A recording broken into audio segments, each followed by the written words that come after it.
Hello, tonight on Business Live, inflation shoots up to 12.2%, the highest since the economy was rebased in August 2019. Month-on-month basis, food inflation equally records a higher rate of inflation relative to non-food inflation, indicating a 1.3 percentage point, specifically with food inflation month-on-month 2.1%. Also tonight, fears of chicken shortage this Christmas as imports delay and local poultry farmers struggle with feed shortage. We allowed the neighboring countries to come and buy all the maize from here, and it came to a time that we were not even getting maize for the birds. Plus, a plan B, hoteliers turning to domestic tourism, following anticipated decline in international arrivals as a result of vaccine mandates. We have started with a lot of collaborations going on, the various trade associations, the various business in the tourism chain are now coming together to form all kinds of partnership to ensure that the Ghanaian or the people in the country take some interest in domestic tourism. We hear from the Ghana Hotels Association. Thanks everyone for joining us. My name is Darryl Kwao. Great to be with you tonight. Details right after this break.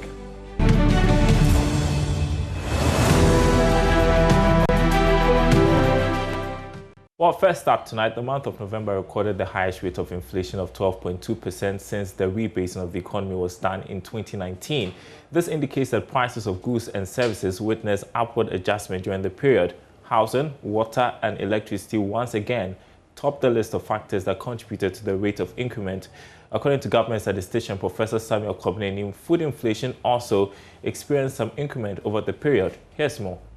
The rate of inflation recorded for the month of November 2021 is likely to result in an upward trend in interest rates and prices of goods and services in the coming months, especially as the festive season approaches and as the countries deal with uncertainties amid the spread of the new variant of COVID-19. In the month of November 2021, the general price level was 12.2% higher than in November 2020. Meantime, contribution of food and non-alcoholic beverages to overall inflation has regained an upward trend. Here is government statistician Professor Samuel Kobnenim. We see food dominating by 13.1% relative to non-food 11.6%, indicating a 1.5 percentage point between food inflation and non-food inflation. On a month-on-month basis, food inflation equally records a higher rate of inflation relative to non-food inflation, indicating a 1.3 percentage point, specifically with food inflation month-on-month 2.1% and non-food inflation month-on-month 0.8%.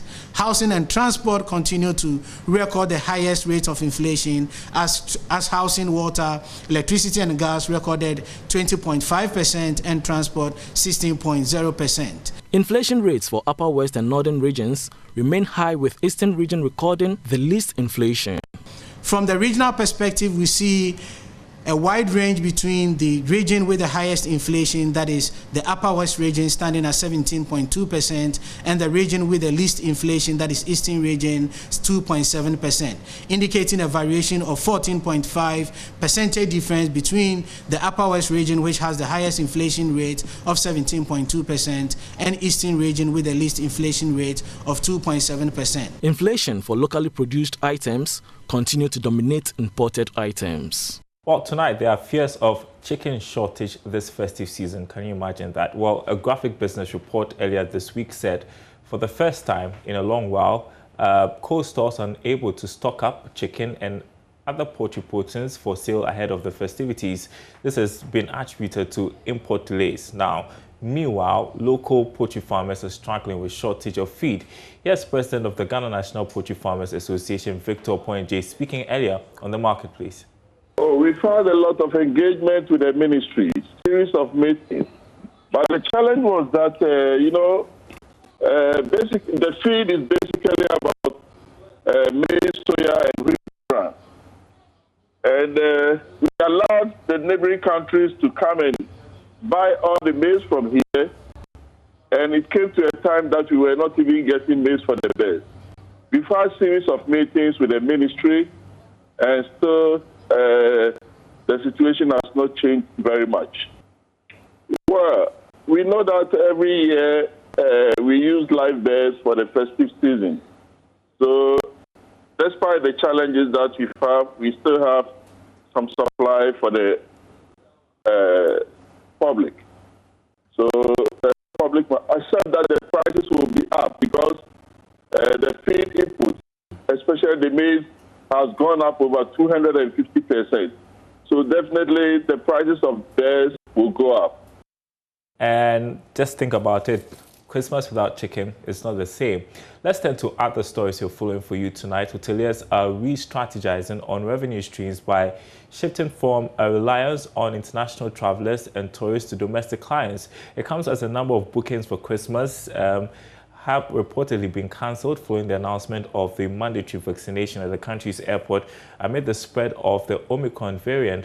President of the Ghana Hotels Association, Dr. Edward Akanyamike Jr. says, though the vaccine mandate will have a toll on revenue, alternative arrangements have already been made to hold hoteliers up. The domestic tourism promotion is also something that a lot of the operators are placing emphasis on. So all things being equal, I don't believe that in this short term, the impact on the industry will be as grave as we are anticipating. Great, but of course we're picking from your submission that there's going to be much focus on domestic tourism as against the over-reliance in recent past on international travelers. How are you going to ensure the sustainability of this direction? Well, we have started with a lot of collaborations going on. The various trade associations, the various business in the tourism chain are now coming together to form all kinds of partnership to ensure that the Ghanaian or the people in the country take some interest in domestic tourism, and also to ensure that the various programs that the Ministry of Tourism, Arts and Culture, and indeed the Ghana Tourism Authority has put in place with regards to the December indeed. That's not to say that we are discouraging any international visits, but people in Ghana can also enjoy the December in GH, much as the international visitors will also enjoy it. So we are also pushing and focusing on these events that is being promoted for the Ghanaian to also enjoy it. And then those who are able to join us from outside, why not? We'll all enjoy it in good health. You're watching Business Live. Still to come, pharmacists adding class to the Northern Ghana delicacy tools. I feel we have that story on the Joy Business van. Don't go anywhere.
All right, welcome back to Business Live. Thanks for joining us, everyone. We are bringing you some of the favorite stories, our favorite stories, as we head into the festive season. So how about trying Tuozafe with some class? That is what pharmacist Miriam Bedu thought when she decided to try her hands at business.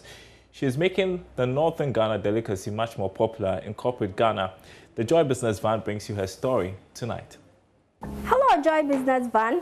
This is Miriam Bedu, CEO of Muna Tuozafe.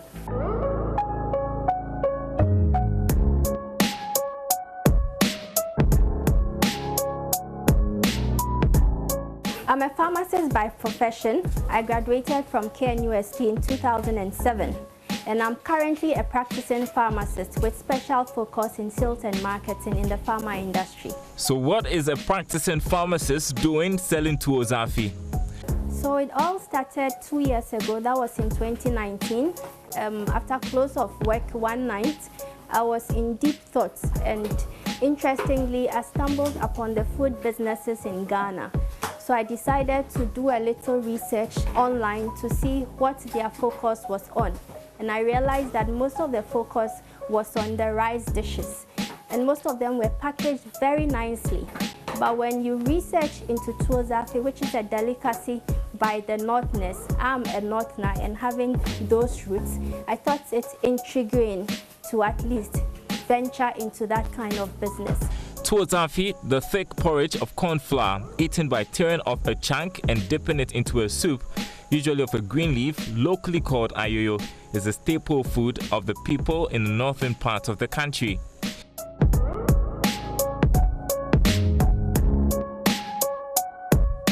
Looking at the way people love Tuozafe, especially those in Accra, realize that a lot of them prefer to go to their favorite food joints, or better still, to order for it and sit at the comfort of their homes and eat it. Having in mind that Tuozafe is something that is not so easy to prepare at home. So looking at all those in totality, we decided to give it a try. And our first major break came in 2019, when pharmacists were having their annual general meeting in Accra with over 2,000 pharmacists present. So we were able to register as a vendor, and then we served Tuozafe hot on the premises.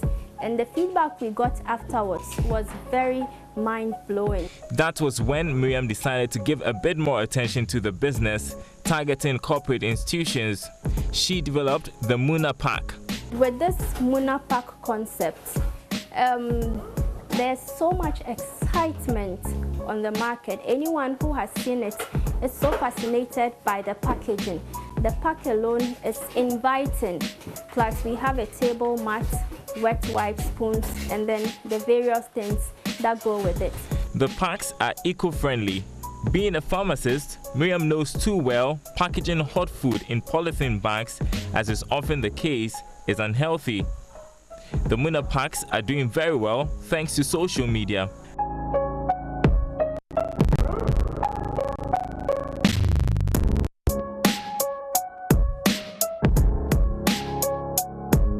The main challenge has to do with the cost of delivery. So what we currently do is that we run a 50% discount. So we pay 50% of your delivery cost to the delivery company, because we've partnered with a delivery company, so that you only have to pay 50% of the other delivery cost. It's working a bit, but we are looking to ensure that in future we can also have our fleet of riders, so that we can reduce the delivery costs to the customers. As orders continue to increase, Miriam has got great plans for Muna Tuozafe. We want to expand, and as we expand, we also want to introduce the other sources of soups that you can use to accompany the teasets. We have the bra soup, we have the dry okra soup, we have the miankuka soup. So we want to gradually introduce all these to the people of Accra, so that they can also get accustomed to new varieties which are equally nutritious. And not just that, the long-term business is to also expand our branches outside Accra, and in future, if possible, because we're already thinking of ways to package it to those outside the country as well. Taking tours Afi international. Well, that sounds exciting.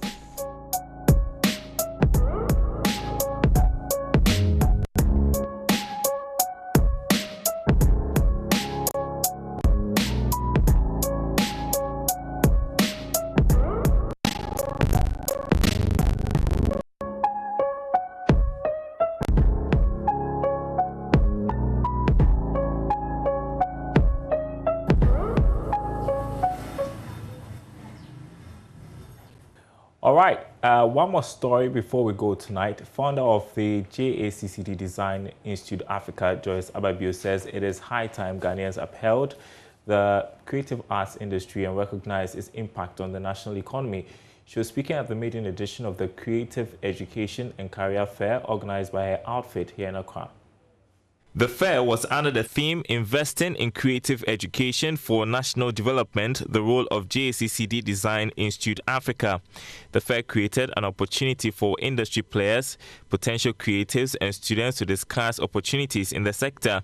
Speaking to Joy Business, president of the institute, Joyce Ababio, indicated that despite the giant influence of creative arts, most Ghanaians continue to undermine the sector, a phenomenon that needs to be reformed. If we can go past looking at those titles and start looking at the creative industry where you know that you finish and you won't be lined up as a final year student or finished student, a graduate who is lined up trying to get into fire service just because I can't find a job. But you can actually finish and know that you have a skill that you can use, whether you work with somebody or you create your own company. People need to start recognizing it. We as Africans seem to like the same designer who is abroad. If we talk about Calvin Klein, Gucci, and the rest, we are very proud of that. That person also carries a tape measure around their neck like the designer in Ghana. So if we can respect them, we have to respect ours. Madame Ababio touted the lack of support by government as a contributory factor to the current state of the creative arts industry. If we were supported in this industry, it may not be a challenge, but the support is not there. Like everybody said, you have to even talk about something in the creative industry for the government to pick up on it. They are not trying to fit us into anything. You know, there's no support, period. That was good. When they talk about the arts, they are talking about music, isn't it? Where are the fashion designers? Where are the movie makers? Where are all these other people in the numerous different other areas of the creative sector? We are not being discussed. Addressing participants, ace broadcaster Kwesi Dakwa advised creative professionals not to rely solely on their talent but work towards adding value to themselves through education. I see too many seamstresses in Ghana and I tell them, we are deal, but how could you baby come hey, and I'm like, and yes, our mass in English, we try the call Tama Poly and Uncle Accra Poly. No time then I made a bit pama dear. You see, if you don't add value to yourself as a creative, you will forever remain a machinist. You will not even become a seamstress or a tailor. JACCD Design Institute Africa is set to relocate to its new campus with a state-of-the-art facility in North Legon, Accra. And that's Business Live tonight. Thanks for watching, everyone. I want to show you something quickly on our news board. Yeah, myjoyonline.com/business, the day's latest stories that you can read more about inflation as well. My name is Darryl Kwao. Thanks for watching.